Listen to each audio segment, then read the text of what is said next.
We ready to roll? You're rolling. Okay. Rich Pinto, let's do this, man. You ready? Yeah. Let's go. Thank you, brother.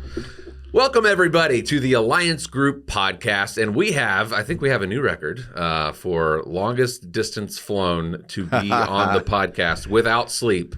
We have Mr. Rich Pinto, our wonderful new friend from Trusted Advisors Group, and coming to us all the way from paradise in Hawaii. Rich, thank you so much for being here, man. My pleasure, brother. My pleasure to be here. It was a long flight to get here. It was.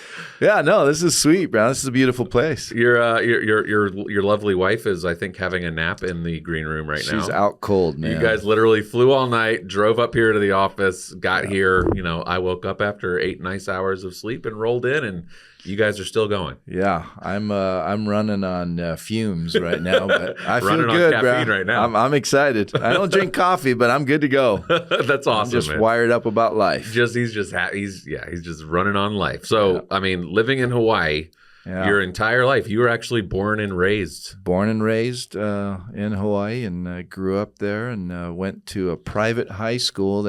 You have to be Hawaiian to go way. There. Yeah. Hawaiian high school. It's called the Kamehameha Schools. Wow. That's incredible, man. I mean, it's up on a hillside, and it's just spectacular. Overlooks all of Honolulu. Oh, my gosh. I've been to Hawaii once. I actually went as part of the Alliance Group Leaders Conference coming up on 10 years ago almost. And we went to Maui, and it was my wife and I just absolutely blown away. We've been lots of different places. We've been very fortunate to be able to visit lots of places in the Caribbean and Europe and, all over the world. But Hawaii is just this, it's just this cut above everything. It's a different level. To live there. There's no question about it. It's a different level. So it's nice for us to go out and travel the world and visit, but I'll tell you, I love coming home. It ain't bad coming home. It ain't a bad gig, bro. Once you get past the flight, that is. That's right. Takes us 5.5 hours to get anywhere. Yeah, right? Absolutely. But that's what makes it special. It's so incredible. So, well, I mean, this is it seems like almost a silly question, but obviously Hawaii is who you are. It is in your blood. It is part of your identity. What's your favorite part about living in Hawaii? My favorite part's got to be the people, the Hawaiian people, and just people in general, because it's a melting pot, right? Hawaii has a whole bunch of different nationalities that live there. Right. But what makes us special is, you're just part of the family. We call it ohana. Mm-hmm. And, for the first time when you meet somebody, they usually have you over to their house for lunch or dinner that night. So it's incredible. That's how we roll. And, and for us, it makes it special because we're on an island, so we all have to get along very well. Yeah. So there's no really honking of horns and stuff like that. There's no honking horns. Like, we all share this island. You're not, you gotta. Well, we ain't going nowhere. Play nice. Exactly. That's right. And chances are I'm going to see you at Foodland later on. So. Oh, that's awesome. It's definitely one of those things that I remember very clearly about Hawaii is that, ohana, right? Yeah. And share the aloha. I remember. Yeah. We have a really funny story with Peter Goldfein. We were at this amazing bakery, and there were these unbelievable donuts, and Peter Goldfein, you guys know, kept going back and getting more pastries, and finally the lady at the counter told him, "We need to share the aloha," which I think meant stop being a pig and eating all the donuts. Other people want some too. Yeah. Which we still laugh about that to this day. Spread the aloha. That's what we say. Absolutely. So in the financial services industry, you've been doing this for many, many, many years. Yeah. How did you originally get into the financial services industry? I started off back in 1995, so 30 years now, and started off as a P&C property casualty guy, and made my first life insurance sale kind of by accident. And a gentleman called me up and said, "I need some life insurance. Do you do that?" And I said, Sure, I can do that. Yeah. Immediately called a wholesaler and said, "What is this life insurance? How does it work?" And he literally gave me a 30-minute course and sold my first case. And I had no idea about the commissions, but that was a big check that came. And I called him up and I said, "Something's wrong," because you're paying me too much for what I did. Yeah, and he exactly, said, yeah, right? no, this is what it's about. This is how it rolls. We pay you for the whole year. And I was like, what? Pretty cool. And then you're like, Yeah. I think I'm going to look more into I this think I'm going to do life this insurance more often. Yeah. Yeah. Yeah. My first 6 months, I think I made MDRT, $1 Million Roundtable, within the first 6 months. Oh my gosh. And you were off and rolling from off there. and running. Yeah. Yeah. That's incredible. 30 years ago. Yeah. I started with a company called Mutual of New York Money for short. And over in Boise, Idaho, after I graduated from college. Yeah. 5 years into it, they moved me back to Hawaii. And they don't normally move advisors home, but I convinced them because we had a really large shop, a really large office, and they had done some unscrupulous things, and anyway, the entire office got terminated. Oh my gosh! All the advisors got terminated, and so they had like a book of 10,000 orphans. Wow! So they said, "We're losing all this business. Go home and see what you can save." And I get there. Not 2 months later, I get recruited to a company called Beneficial Financial Group, Beneficial Life, and end up becoming an agency manager for them. And it was great. It's been a wonderful experience. And now I'm just a small business, just me and my 2 kids. Oh, I love it. And we're living the dream. And we've been doing it for 30 years. And the Lord's blessed us tremendously. You are living the blessed. dream. I mean, what more could you ask for in life? That I want to be in business for myself with my 2 beautiful children living in Hawaii. I mean, come on, dude. Come on. Yeah, it's pretty special. It really is. We're extremely blessed, but more importantly, I think it's an opportunity for me to spend time with my kids, and we have 8 grandkids. Oh my gosh! So between Tiare and I have 6 children, and Tiare has 2, my wife, and we've got 8 grandkids between the 2 of us. So oh my gosh! Pretty exciting world. What percentage of those kids and grandkids are in Hawaii? 90% of them, Wow. just about all of them. Wow. We only have one who is Kainoa's first baby called... Kainoa's your son. Kainoa's my stepson, who actually works for me. It's Tiare's oldest son. Gotcha. And he works for me. Actually, he runs all of our securities and back office side and compliance and all that. Super smart. Because you also work in investments and with your broker dealer, so it's not all life insurance. You're also we are a full service financial planning firm. So we do so that leads me right into my next question. Tell me about your practice, Trusted Advisors Group Hawaii Inc. Yep, Trusted Advisors and the name is kind of unique because we're always trying to establish and see, having relationships in Hawaii is all about creating trust, right? And so having that in our practice called Trusted Advisors is we're always somebody that will always put the client first and do what's in the client's best interest, always, period. And so we always ask our clients, if they're happy with our service, and if they are, to please recommend us to 5 other people. And we get it all the time, and they're happy to do it. So if you treat them like family and, you do the right thing. Because I think people really, really need some good guidance because we're not taught this stuff. From someone they can trust, right? 100%. I mean, it's and going back really quick, I just want to kind of underline that. Like, your business is very much run off of word of mouth referrals, old fashioned. Yep. Treat the customer right. Yep. Do the customer the same way that you would treat your own grandmother children. or your children. Yeah, your family. And then ask them, which is a very important part. Ask them for a referral. If you have thought my service is great and you really enjoyed it, I work off of referrals. My business relies heavily on referrals from happy clients. Yeah. If you wouldn't mind letting people know what I do and that I'm here to help, that would be a great way to help me out. It's amazing to me how few agents actually do that. Because providing the service is one thing, that's very important, but asking for the referral. And it doesn't need to be sleazy or feel weird. No, It's just not at all. And let me just clarify one thing with you, because you use the term referral, and it's actually not a referral. It's actually a recommendation. And the difference between the two is a referral is, hey, here's somebody, here's their name and number, go ahead and give them a call. A recommendation is, tell me about this individual. Are they married? Do they have children? What's important to them? Where do they work? How do you know them? So we get to know who they are, and then the client will actually call that recommendation and say, hey, I just met with our financial advisor, Rich Pinto. I gave him your name, and here's why. He helped us do these areas. Right. And he was wonderful. And so he asked us for some. Wonderful, and his kids were wonderful. And when you come and meet with us, we meet at our home office, and it's more about relationships and trust and building that.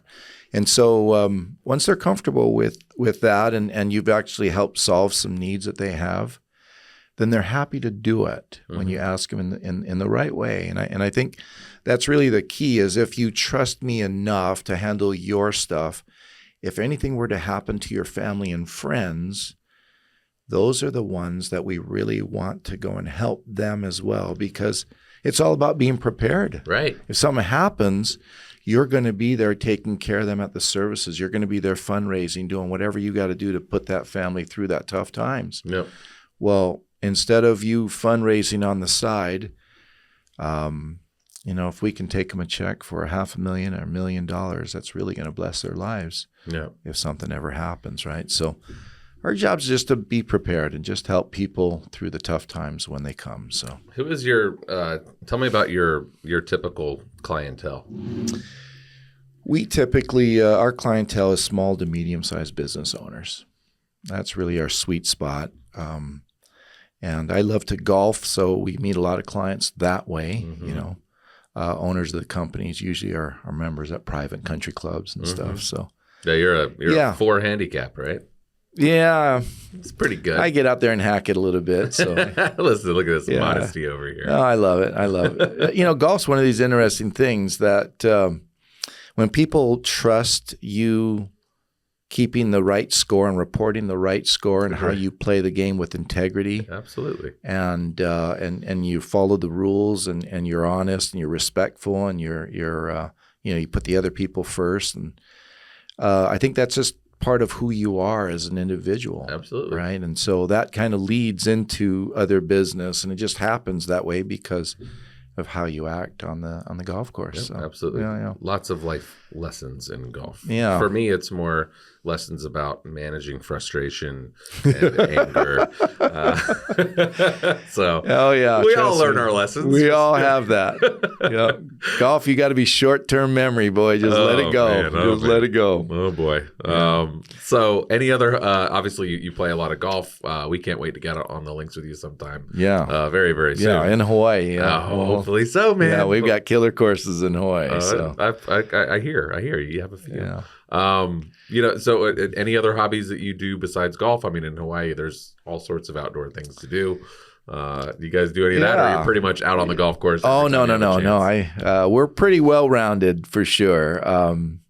Lately, it's been a lot of golf, but growing up, I actually was a professional bodyboarder. What? Yeah. When I was a junior in high school, 16 years old, turned pro. Oh my gosh! And that's incredible. Toured for about 8 months, actually, is what it was. And I graduated from high school at 17, and then went off to college at Boise State University. Wow! So, yeah, that's incredible. Have you met Steve Walther yet? So Steve Walther is our Boise State fanatic. He lives in Boise. Oh, no way. Yeah. And so Rich is very new to Alliance Group. You're definitely going to get to know Steve Walther. Correct. He is our VP of Sales and Distribution, and he is massive Boise State fan. He used to own this big blue bus that he would take to every game, and he sold it like 10 years ago, and I think he regrets it to this day. You guys are going to get to know each other very, very well. I love it.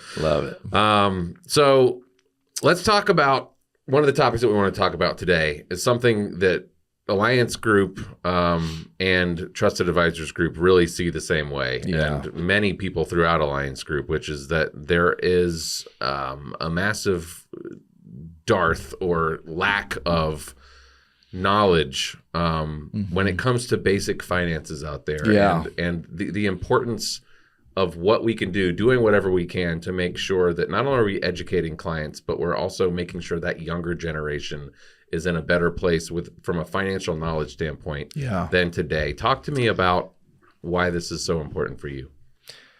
You know, honestly, I think our country's really done a disservice with our education system with not educating our people on basic principles of finance. Just basic stuff. I mean, the thing I always bring up is that I remember very clearly in my freshman year of high school, I had an economics class, and I learned how GDP works, gross domestic product, and I learned, we even did like an exercise on like the stock market and trading certain things, which was good, but I was learning all this stuff about per capita and this and that. Yeah. But at the same time, I didn't learn anything about compound interest or savings accounts or how to balance a checkbook. Or retirement plans and IRAs and Roth IRAs, right? The basics. Right. Yeah. And it kind of blows my mind that even, many years later, that's still kind of the situation that we're in today. It really is. It really is. And it's kind of a shame. So, I'm blessed because it's kind of job security for me and my family. But one of the things we specialize in our practice is education.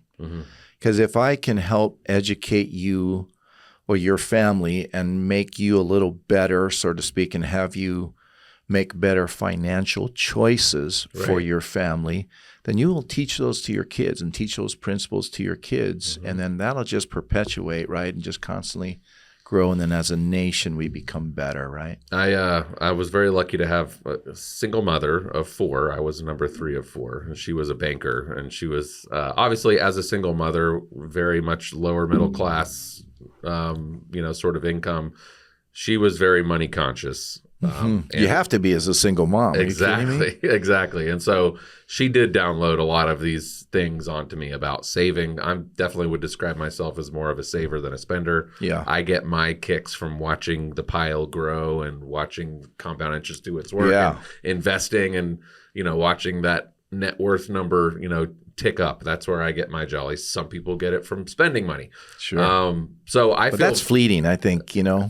The new car eventually gets dirty and old. Exactly. And the kids throw up in it, and it's just not the same. Totally. Or in my case, just leave their Chick-fil-A trash all over the back of it. Yeah. Now, do you guys have cockroaches here? Oh, yeah, we do. I have a really funny cockroach story where a cockroach decided to join us from our mountain biking trip in the car and made his appearance going 80 miles an hour down 85. Whoa.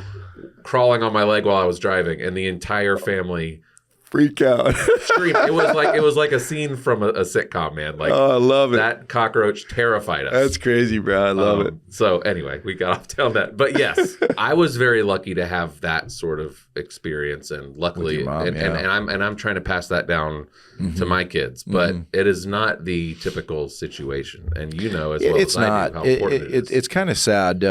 We've really missed the boat as a country, but as you sit down with young people, because I literally a couple times a year we will go into high schools and we'll take a day with them, and I'll play different financial games with them, and I'll educate them on just the basics. That's awesome. The importance of having, or what's the difference between a Roth IRA and traditional IRA? Right. How much should I be putting into my retirement account on a monthly basis? Right. So, and then, protection, like life insurance. Something that happens to you, who's going to be there to take care of your family? If you don't make it home for dinner, how's that going to affect the rest of the family? Right. And at the end of the day, that's what we really work so hard to every day, is to protect and give our family a much nicer lifestyle, right? That's why we go out and slay the dragon every day. That's right. And if you can't go slay the dragon tomorrow, how's that going to impact, right? So all this you've been working for, right? Yeah. I mean, it blows my mind that people, and a lot of it just comes from not being educated in the right way about life insurance and what it is and what it does.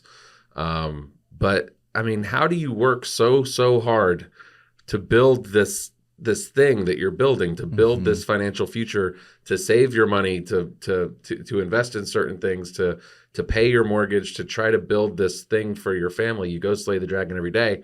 How do you not see that it's an obvious thing to spend the $50, $100 a month to protect the entire thing that you're building? Yeah. And just not risk that one day a wave could come and knock everything over, which is what happens with a cancer diagnosis, a heart attack, or even an unexpected death, right? Yeah.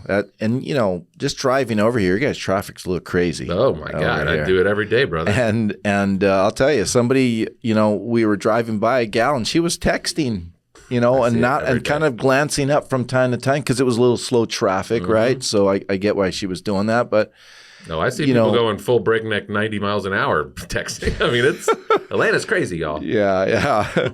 And so, it's just one wrong move or someone not quite paying attention. It doesn't have to be your fault. It most often isn't your fault, right? And that's, and your life can change in an instant. So, and I have to know that, like I said, I'm going to slay this dragon every day. Like I told you, I've been saving. I've been, that's where I get, my jollies is watching the pile grow. I would be absolutely insane to just say, you know what, to save $100, $150 a month, I'm not going to protect this whole thing. I'm going to leave it to complete chance that somebody is going to cut me off in traffic, or that the doctor's going to say, hey, we found something. Right. We need to do some more tests. Right. Or that I'm not, coaching a baseball practice and have a heart attack, right? Like, why would I leave all of this to risk all this stuff I've worked so hard to build for my family and then just risk a rogue wave in my life coming and knocking the whole thing over? Yeah, you're 100% right. And I think that really comes from this sense of guys thinking we're invincible. You do feel it, right? I mean, everyone's the main character of their own story, right? Yeah. Nothing happens to the main character. Nothing could ever happen. Right. That happens to other people. Yeah, until it does. Yeah. And then life is extremely different. So, and that's what we try and share with our clients is when you come in, our goal is to really find out who you are, what you're all about, and then to maybe just share a couple of things that, hey, if that changes a little bit, how would that impact you? And for a few dollars. Hard, isn't it? Isn't it hard to try to what are you trying to make me? Why are you saying this? Nothing's going to happen to me. Sure. It's hard to approach a client and make them in a tactful way, in a thoughtful way. Yeah. Hey, man, look, I'm not trying to scare you. I'm just saying this could happen to you. It's reality. It can happen to any one of us. And I think part of us putting on the warrior uniform every day to go out and slay the dragons is part of that is I'm not going to get hurt doing it. Right? You have to believe that. You have to kind of believe that to face the world every day. So I get that part of it. And it really, life insurance should probably be changed to more like love insurance, right? Because if you come from that perspective of love, is if something actually happens to you, do you love your family enough to help provide for them for the times when you're not here? Yeah. And that's really what the magic of what that does is it just kind of fills. And there's really 3 areas we want to really focus on. And the first thing is pay off debts, right? If I got a mortgage, if I got credit card debt, if I got student loan debt, I don't want my wife burdened with any of that stuff. And she will be, and she 100% will be, right? So pay off debts. So you don't have to worry about it, number 1. Number 2, had you been here, would you have helped your kids go to college? Probably so. Yeah. Maybe a portion of it, some of it, none of it, all of it, whatever. Or in building that whole pile, part of that is I want to leave something, I want to leave a legacy for my kids. Right. So now I've been interrupted and I can't leave that legacy. Right. Now you don't have a choice. Yeah. And life insurance can simply replace that pile, right? But more importantly, and I think guys and even gals for this matter, they don't really look at themselves as an income generating machine. Yeah. Right? We have a great video on that. Yeah. So if you stop generating that income, then we actually have to take that money that you would have generated in 10, 15, 20 years from now, which adds up millions and millions of dollars. Yep. And we have to bring that into present value and equate for that and cover that, right? If it's $5,000 a month, that's $60,000 a year, right? That's over 10 years, that's $600,000. It adds up in an incredible way. Yeah, and that's not including getting pay raises in there. Yeah, that's just if we kept it the same way. Simple interest, It's pretty incredible how those numbers add up. It's really, really important that people understand this. What we haven't talked about in any of this. You're talking about life insurance, and we've been kind of having this discussion as it pertains to the death benefit. Yeah. The death benefit will make sure the debts are paid off. It'll make sure that the income's replaced. It'll make sure that a legacy is left behind, and that is super important. That, of course, is still the most important part of life insurance, is making sure your family is okay. God forbid the worst happens. Right. But now with living benefits, Rich, you know that we... Oh, that's a game changer. Yeah. We at Alliance Group are huge living benefits fans. Yeah. And now we get all of that protection that we would get with the death benefit. We still have that. But now you start to add in, why would I want to set up this life insurance policy for myself? Well, if it has living benefits, it's doing all those things to protect your family in case you're gone. Right. But now we're adding in, it's going to protect me if something happens to me and I get a cancer diagnosis or I have a major heart attack, but I survive. Now I'm going to be able to get my hands on money from my policy and get myself back up on my feet much quicker in a much more efficient way with a lot less stress because I have access to all that cash through the living benefits. Yeah, and I think people really miss the point because living benefits really allows you to utilize the policy in a much more effective, more efficient way. Absolutely. So at the end of the day, I've got $1. And how do I make that dollar take care of as many different issues, things, possible rogue waves, right? The crazy stuff that can happen. Yeah. In life. So if I can pay that same dollar and have that dollar cover me for disability, critical illnesses, heart attack, stroke, cancer, right? Anything major that happens. Chronic illnesses. Yeah. Terminal illnesses. Yeah. Death. There's so many different things that can actually happen to you. And the old traditional way was, hey, I got to die in order for my wife or my children to benefit. Right? And now it really changes the whole dynamic of it, which says, hey, protect the breadwinner, right? Protect the one that's slaying the dragons every day first. But number two is if something happens and we go down, but we don't go fully down, right? I got backup. Right? And I have usability. I can take those dollars and spread it in much different ways. And you know what the cool thing with it is? Because death benefits in our country are tax-free, right? Super cool. They're not considered income. It's amazing. It's considered a tax-free payout, right? So not considered income. But what's also cool is any living benefits that are paid out because of how our tax laws are structured are also tax-free. They're an acceleration of the death benefits. Accelerated death those benefits. Are tax-free as well. And I've seen...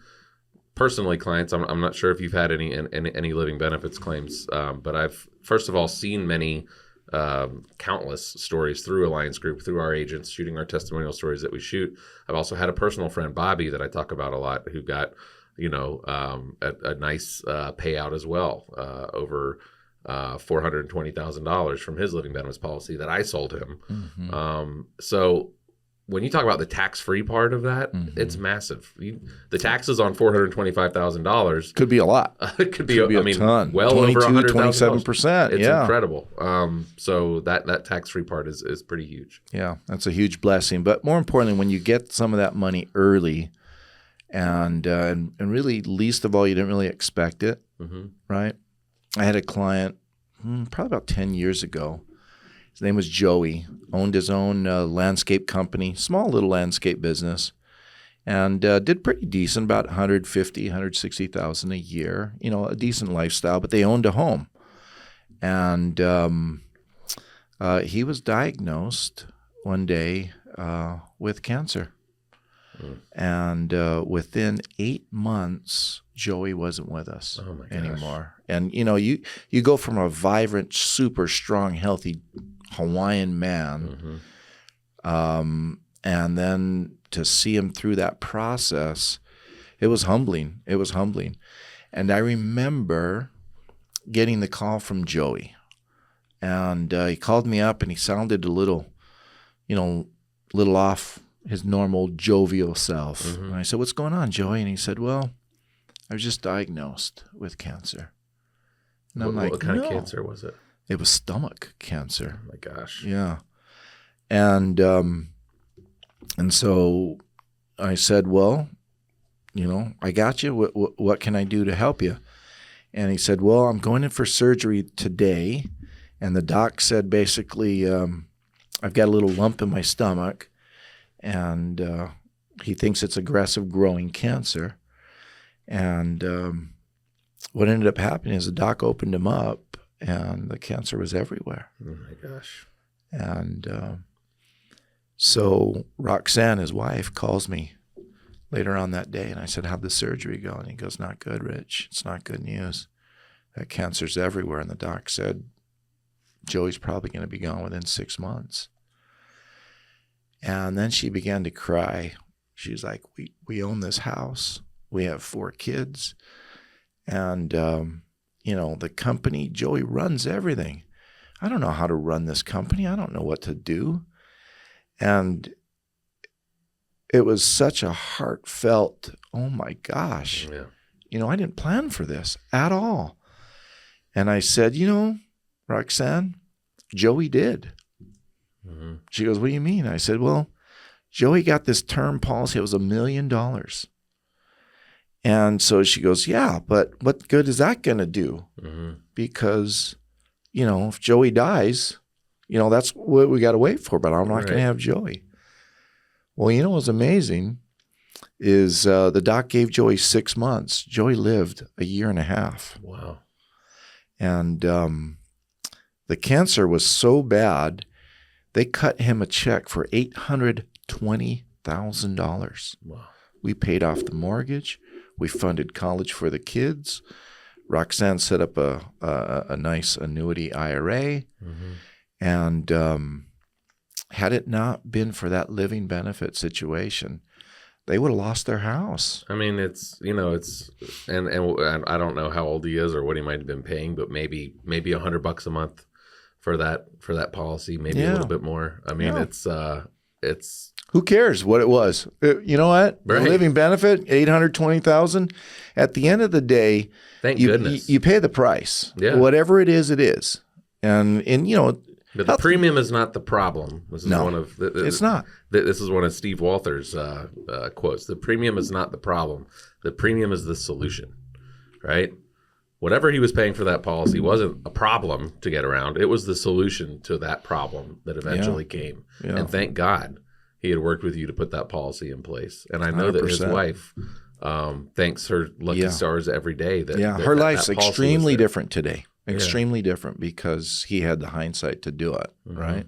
And he probably only had it in place for like 5 years. It wasn't a huge thing. It was a term policy. It wasn't expensive at all. Yeah. And he said, "Well, what do I need to do?" And I said, "You need to get $1 million life insurance policy. $1 million, that's too much." Like, not even. Yeah. And I ran numbers for him. He goes, "Oh, yeah, maybe I need a couple million." Yeah, right. That's incredible. Yeah. So, and after 30 years of being in this business, you see a lot. And I'll tell you, I've also seen the other side where they elect not to go forward and protect their family. And something happens. I have a couple of those. Yep, something happens. One right now. I've got one right now where it's a friend of, it's like one of my wife's friends of friends, like an acquaintance. Mm-hmm. And I literally, we got the news on Facebook. She had breast cancer. Not good. She's gonna have to go through a very arduous, aggressive treatment plan, and mm-hmm. she's shaved her head, and you just feel terrible because when I look at my Facebook messages, the last time I messaged her was 6-7 years ago, and you can see me reaching out to her because she had expressed interest on one of my videos or something I'd posted. Mm-hmm. And you can see me trying to reach out to her, trying to get her on the phone, and she blows me off a few times, and then eventually the last message is like, "We can't do this right now. Respectfully, no." Wow. And now here, I mean, it's 5 or 6 years later, but I can't help but think, as I hurt for that family and see what they're going through, I can't help but think, like, God, if what could I have done? Maybe I could have been a little more persistent, a little more persistent, a little more pushy, Yeah. because I know this policy right now, she would have she would Her have life would have been hundreds of thousands of dollars in her hands as she her goes life would through have been this. really different, Yeah. really, really different. And that's why, you know, for us as advisors, it's not about us. It's really about loving the clients and the families enough, and the children and the widows, to protect, because the children really can't speak for themselves, right? A spouse doesn't speak for them. It's really We're advocating. We're advocating for them, and that's really, at the end of the day, because the children mean a lot to us. We know what life would be like, and that's why it's, you know, we urge them, do what it takes, because at the end of the day, if something happens, you're going to be grateful you did. No. And so, you know, life is just full of a lot of small choices, right? And if we just make a few of those good ones, we end up being in a much better position down the road, right? That's how we kind of, you know, creating wealth is not an overnight success. No. It's a 30-year journey. Yep. And it's putting money away into Roth IRAs and putting money into your 401ks at work, you know, and whatever they match, you match. And put any excess into Roth IRAs. Max out that Roth IRA. And just max them out. And you really have to be dedicated and committed to a system. And then the importance of budgeting and understanding, where's your money going? How do you make good decisions when you don't know where your money is going, right? And so once you do that, then you make better choices. Yep. And it's all about making better choices to just try and be more efficient today and better today than I was yesterday. Absolutely. And part of that is just making better financial choices and just impacts. And having somebody that you can trust, that to give you that financial guidance. Yeah. Because yes, it's important that you educate yourself financially about the basics, but it also is very important once you get to a certain level to have somebody by your side who is a specialist in this stuff, who can give you that guidance, who you can call with a question, or can help you set up, you know, automated investment systems that'll make it very easy for yourself to do these sorts of things. There's, you know, as you kind of alluded to there, growing wealth isn't that complicated. It just takes a long time in most cases, right? And you just have to do those same very simple steps over and over and over. It's consistency. Yeah, just being consistent, doing it over and over and over again. You know, I remember, obviously I've been in this business a long time, so I remember, you know, 2000, 2001, financial crisis, then again in 07, 08, right? The mortgage-backed securities started that whole process and that fall down of our economy. And I remember people calling me up saying, Rich, get me out of this 401k right now. I'm losing like $20,000 a month. And I'm like, nope. You got to stay in, man. Yeah, you got to stay in. And see, and most broke people, to be honest, make these horrible decisions because it's emotional driven. It's all based on emotion. It's based upon what they see other people doing. And, you know, the herd mentality, I just tell people, when you see the herd go in one direction, go the opposite direction of that. You know? I literally use that, and I try to think, like, every time something happens, something hits, is like everyone else is selling, and it hurts. It's everything in your brain is screaming, go with the herd, but you got to be like, I'm gonna buy. Stocks are on sale. Right? You know, well, you know, I mean, people aren't thinking of it being on sale. What they're thinking is, my 500,000 is only worth 300 grand right now, and I'm losing. It doesn't matter what it's worth right now. Yeah, I'm losing blood fast on this thing. So, and that's their mentality. That's their mindset, which I 100% get. And then having an advisor that helps hold their hand in times like that really makes the difference. Because when you really explain it to them and say, listen, it's a paper loss. I get it. It's on paper. It hurts. I get it. But think of it in the other way. See, when you buy mutual funds, you're buying units, right? And you buy stocks, you're buying shares, right? So think of it this way, is my $100 that I'm spending are buying me X amount of shares. Well, when the markets are down, those shares are on sale, like you said, 20% off. Absolutely. Anytime there's a sale, baby, let's get more. That's right. Because all that matters is what do you have when you retire? What at the end of the road? Right now, it's balls to the wall, to be honest. Right. And we're going to go through all the highs and the lows.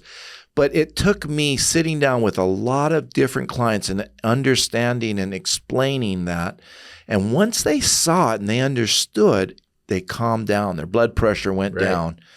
And then I said, to be honest, I would encourage you to throw more in there and buy more units, buy more shares, because when this sucker comes back, you're just going to have exponential growth. Yep. And within 1 year of that happening, they saw the growth coming back. Yep. And literally 10 years later, they're all wealthy. That's because they stayed in. I mean, any advisor who advised their clients to stay in, the 2008, all these other crises that we've had, they earned their money right there. Because the people that sold at the bottom that got emotional about it, they locked in those losses and, they realized the loss. It's tough. And you can't, once you realize it, you can't undo that. Right. Got to be rational about money. Cannot be emotional. Yeah. Rich, I could sit here and chat money with you all day. We got a lot of stuff to shoot in studios today. We have a full agenda. So we're going to leave it there. Thank you so much for flying all the way out here, for joining us for this edition of the Alliance Group Podcast. Fascinating discussion, and I can't wait My pleasure, brother. to see what we create with the rest of our day we have here. Love it, man. Thank you. Thank you for having me on. Thank you, It's a blessing. Right on, bro. Listen to this interview and more on the Alliance Group Podcast.